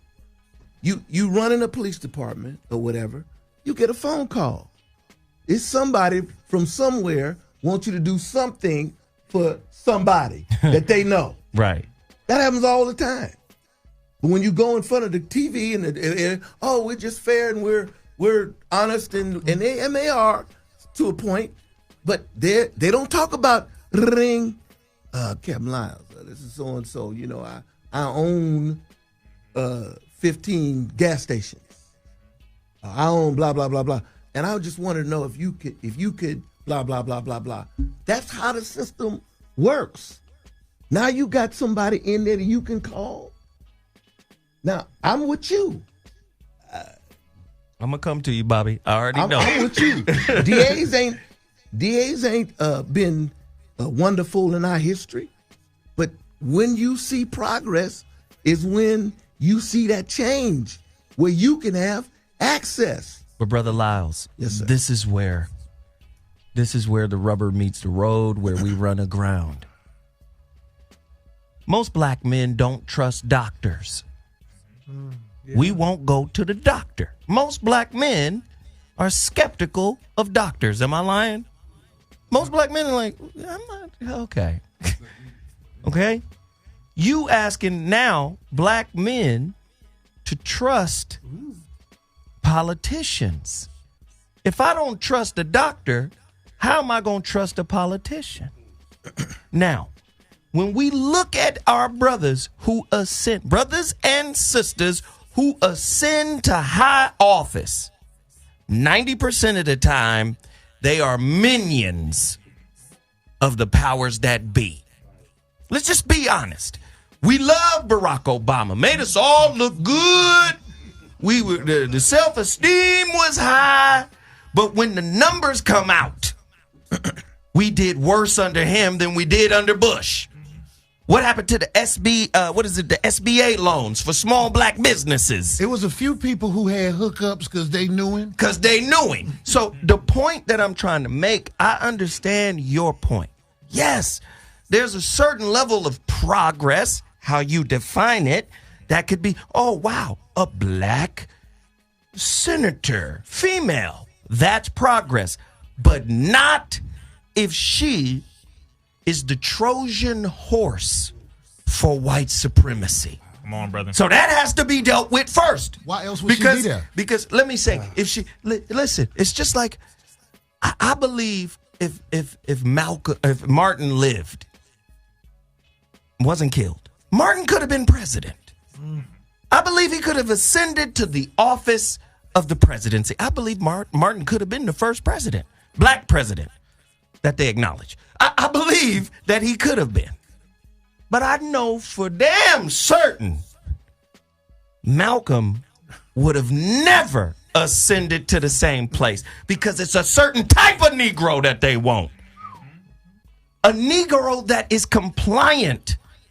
A Negro that capitulates. Part of black success within white infrastructure requires capitulation. 100%. Because if you are a black man that's alpha, that's not following rules, Has knowledge of self. that has, hey man, that's all got to stay at home. You bring that shit in here, we're gonna have to take you down. You understand, Right. Bobby? I have friends in law enforcement, so I can relate to what you did with that telephone, Trying to- but I've seen a lot of brothers and sisters rise to those spots, and they were worse dealing with the community than I other won't folk. deny that. I will not It's deny that. indisputable. The other good news, though, is this. We have an opportunity to have this discussion openly and then be honest about certain people, and maybe just share some information. Kamala Harris, for example. All right. There's a brother who's on death row right now, been on death row for 27 years for a crime he did not commit in San Bernardino County. All right? When it came across her desk, she had the authority, based on 10 years of research done by a New York Times reporter, to give this brother another trial. Her political career was on the rise, and she did what her predecessors did, push that off the table. It's too hot for me to deal with right now. So as much as we should embellish people who do the right thing, probably like you did in your career, or you sit next to another brother that's done put in work, I can trust that. Right. I can trust that. But then you look at a brother like Marshawn Lynch, and nobody wants to discuss how this brother got the first nickel he ever made, has lived frugally, and is buying up property in the greater Oakland area. No, wait, brother, I'm not talking to you directly. We I'm talking to the love audience. Marshawn Lynch. I'm not talking to you. I'm talking to the audience to let them know that we need to talk about people I who just put want to in echo. work. I want to just say amen to what you just said. Okay, now we're back on the court. We got to talk about people who putting in the right kind of work. Yeah. That's all I'm saying. Oakland Tech graduate. Hey, y'all listening to Dash Talk X, the Mansion series. It's men up in here. Oh shit. Now Africa in the building. That Godfrey done came in. I almost didn't make it, man. I was with him. Right. Ladies and gentlemen, if you're just tuning in to the latest Mansion series, I'm going to have to be honest, man. I think my brother Reggie and what's your name again? Elliott Osborne. And Elliott, man, I think this is probably the best Mansions ever. And I'm going to tell you why. We're not going to always agree. No, But everything is done in respect. Y'all the elders in this room. That's right. And we respect you for your experience. I ain't never been no goddamn Panther, but I was influenced by the Panthers, right? Public Enemy was influenced by the Panthers. NWA was influenced by the Panthers. So you understand what I'm saying? There's something about y'all and your experience that's valuable to this discussion. But as you can see, there is an evolution of the black man that's moving away from progressive politics that looks progressive on the surface, but underneath it's still the same old, same old. See, let me tell you something about white supremacy, and I'm not telling you something you don't know. White supremacy is about holding on to that supremacy. 100%. You understand? It's about holding on to that power. And if I get to infiltrate your community with a few baubles of success, with a few examples of progression, see, I say this all the time, part of white supremacy is masked under a different term, diversity. You get, oh yeah, we did the monkey sweater, but we'll give you more jobs here with the people that made the monkey sweater. Right? Yeah, we did the noose hoodie. We'll give you a job here working with us to make sure that no more noose hoodies come out of this bitch. So again, for a while. Right, they always rest and come back.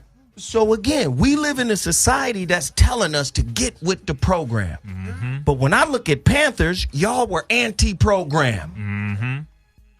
Now, correct me if I'm wrong. And you put your life on the line because there was a cause that was bigger than yourself. That's right. Sometimes we find ourselves in a contemporary setting. An individual is willing to put his life on the line because you mugged him, you looked at him wrong. That's not a cause. There's no manhood involved with somebody tapping your fender and you jump out of your car and you're ready to beat that person to death. That's not a cause.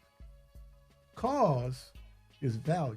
Yes. When you understand your value, you don't have to curse me out. You don't have to jump on me. Amen. You don't have to, because when you raise your daughter and your son, Yes, sir.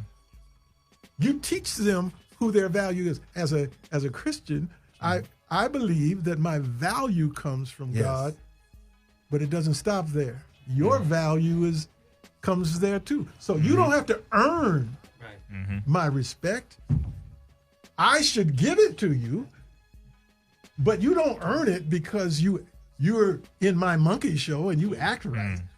That's where white supremacy, to me, is a complete failure. Okay?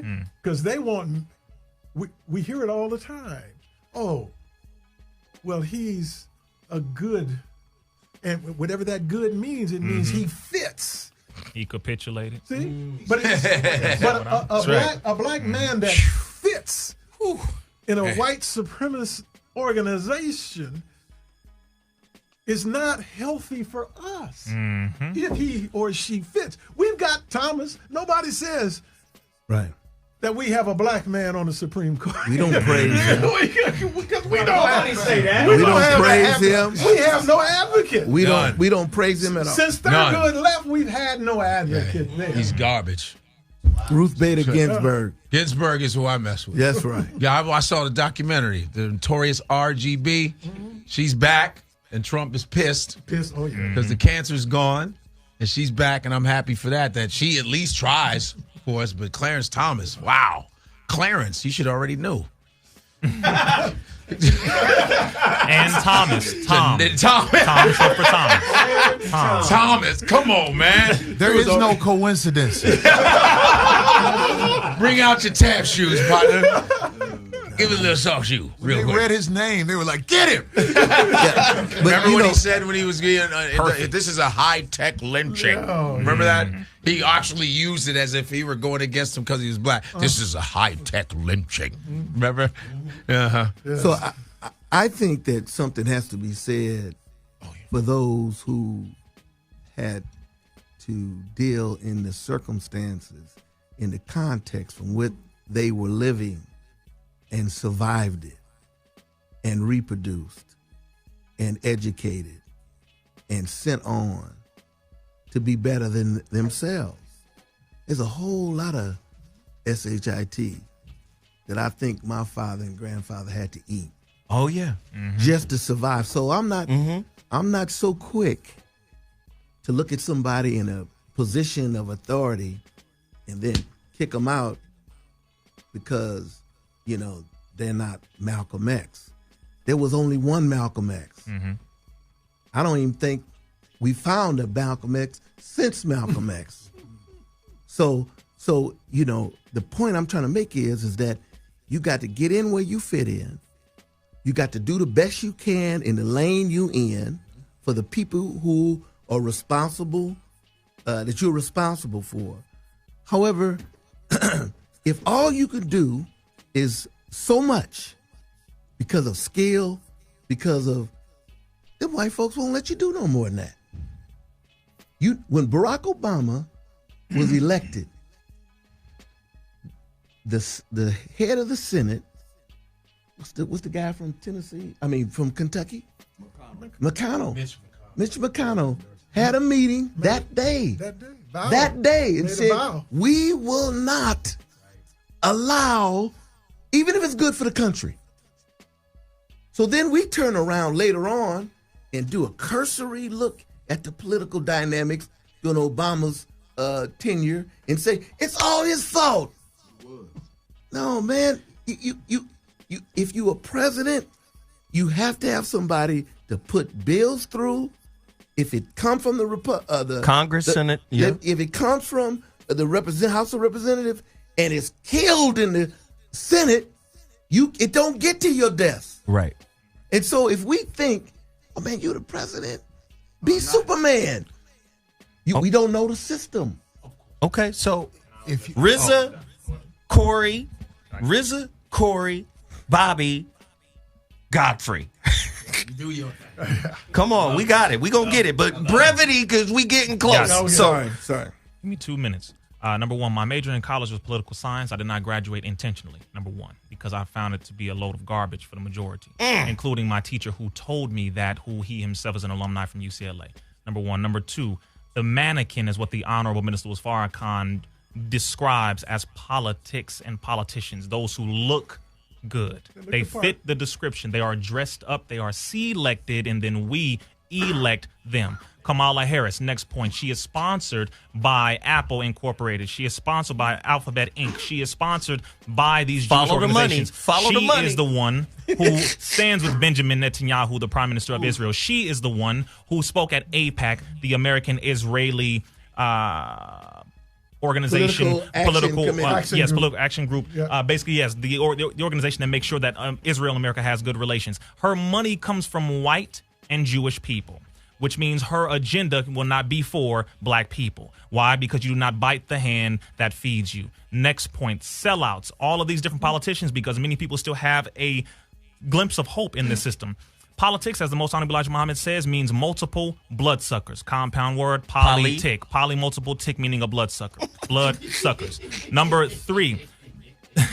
According to the Most Honorable Elijah Muhammad, this system was destined to fail. And here's my next point on that for those who say, well, we can get them in there because now they're in. They came from the same spots: Compton, Los Angeles, and Carson. Mike Gibson of Carson, Isidore Hall of Compton, Sebastian Riley Thomas of L.A., all sold out. We told them about the vaccine bill, SB 277, long before it came out. They all sold out, where each paid over $50,000 to push the bill, taking away the religious exemption to where parents are forced to take their children out of school or vaccinate them with poison. So I don't believe in this damn system. I didn't after a certain point, but I do believe that if we pool our resources, come together with our money and our power and our votes, if we choose to do that, we can force them to meet our agenda once we get it together.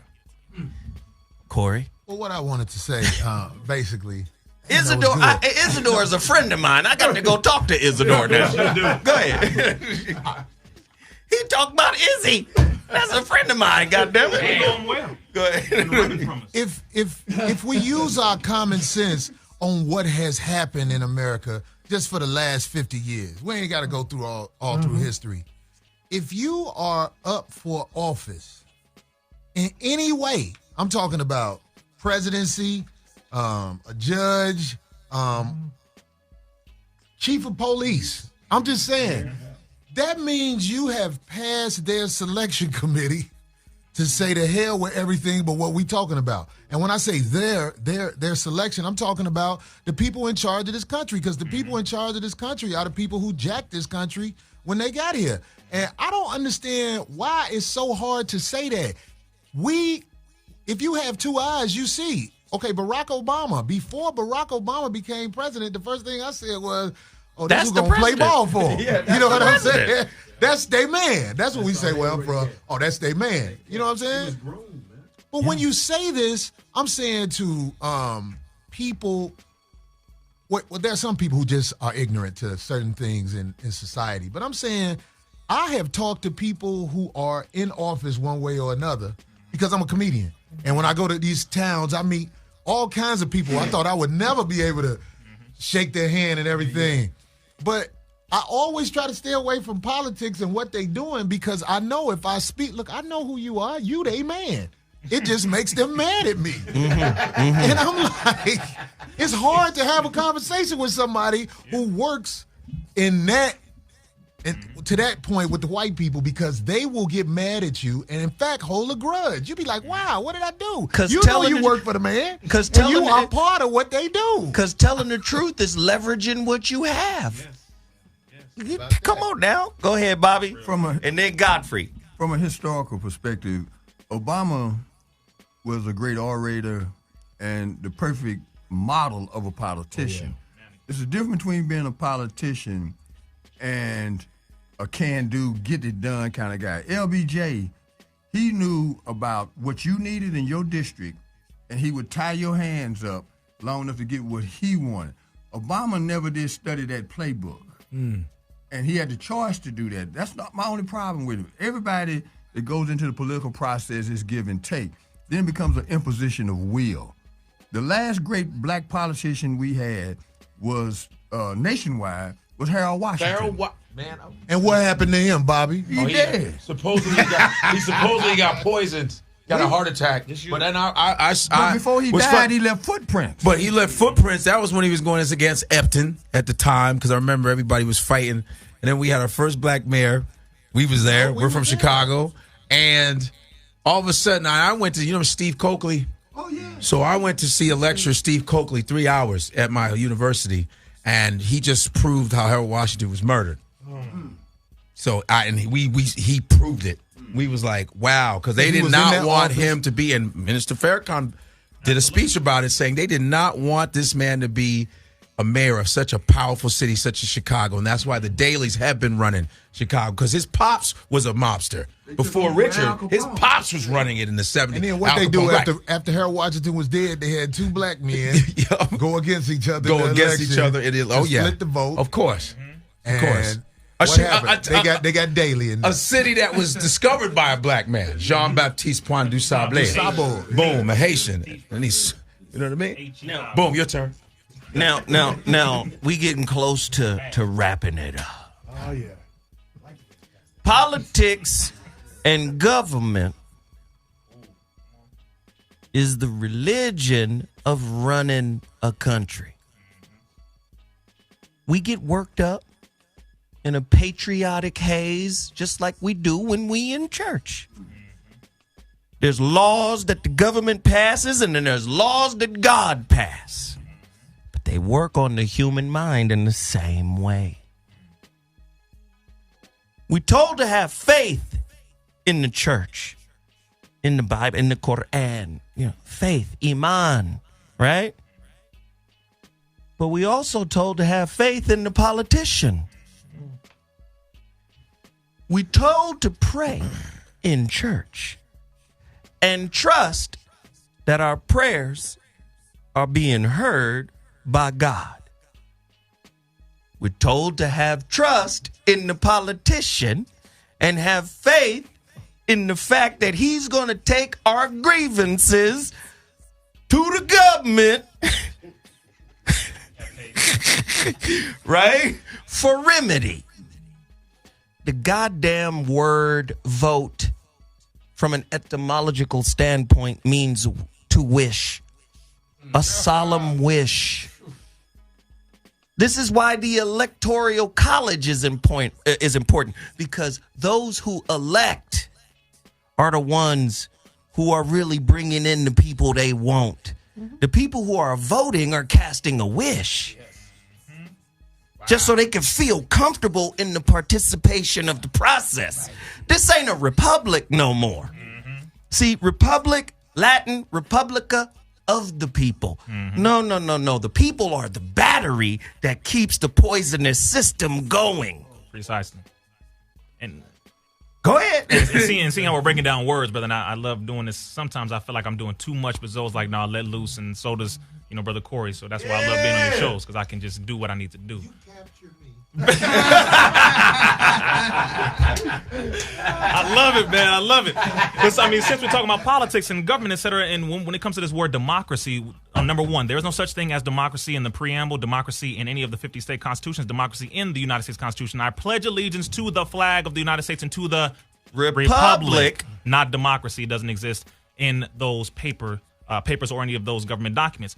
Point number two, the word democracy goes back to demos, kratis, demon, rule of the devil, not the rule of the damn people. Or they'll say mob rule, but it's demos. Yes. It's there. So it is the rule of the devil, which America is a democracy in that sense. But if you want to be all the way down to it, it's more so of an oligarchy, or ruled by those who have a small group who rule everything, the few, meaning the international Jewish bankers who rule this as well as the rest of the planet. That is the specifics under the veil of white supremacy, under the veil of Christianity. Hey, I love everybody. We're not going to be able, let me just say, we're not going to be able to get everything answered in one conversation. Not overtime. But overtime. You're going to stop it overtime. Come on, man. Overtime, man. It's a tie game. Let me. You got the juice. I want to say. Let me. I do want to say.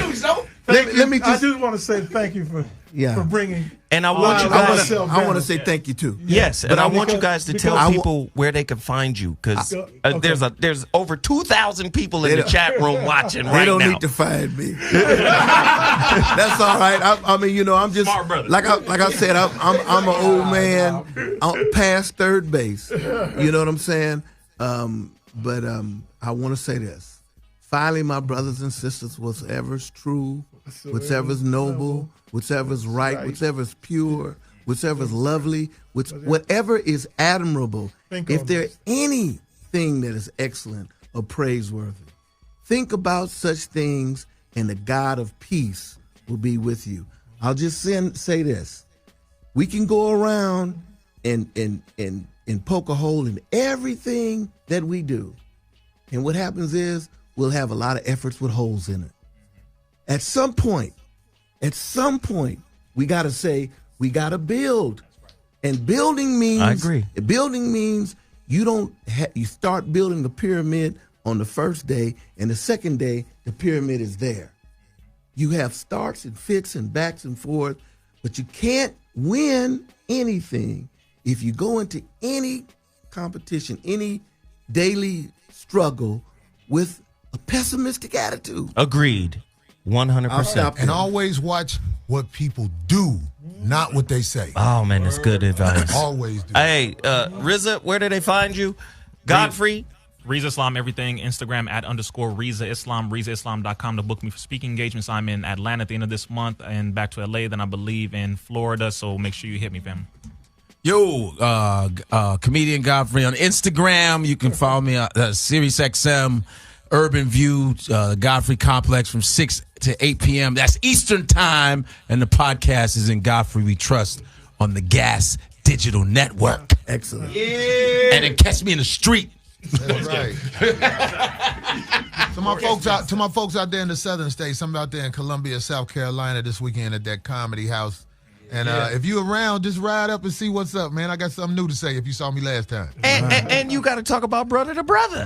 Yeah. Well, you know, if you're ever in the Bay Area, if you're ever there on a Tuesday night.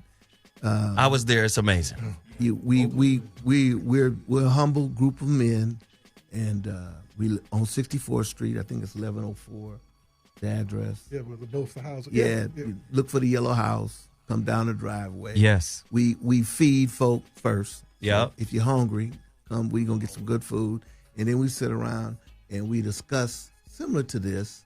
It's an eclectic group. Mm-hmm. We have Muslims. We have scholars. Adventists, man. We have Baptists. We have Catholics. We have whosoever will, let them come. Agnostics. And we have some atheists, some agnostics come, and we appreciate it. And we don't allow anyone to argue with anybody.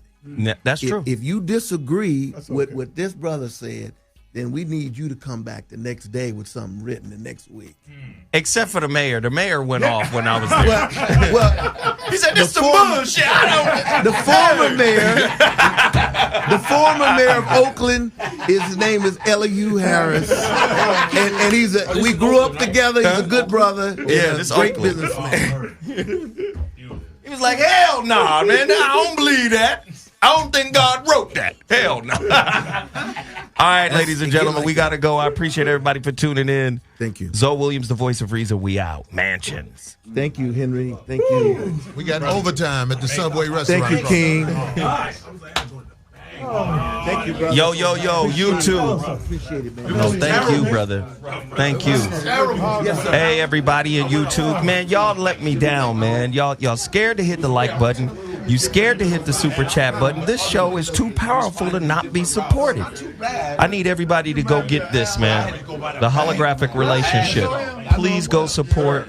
Go support all the businesses I talked about early on. Come on now. Let's do it right now. Y'all, there's too many people in here for y'all to ignore the like button and ignore the share button, the super chat. It's just wrong, man. It's wrong.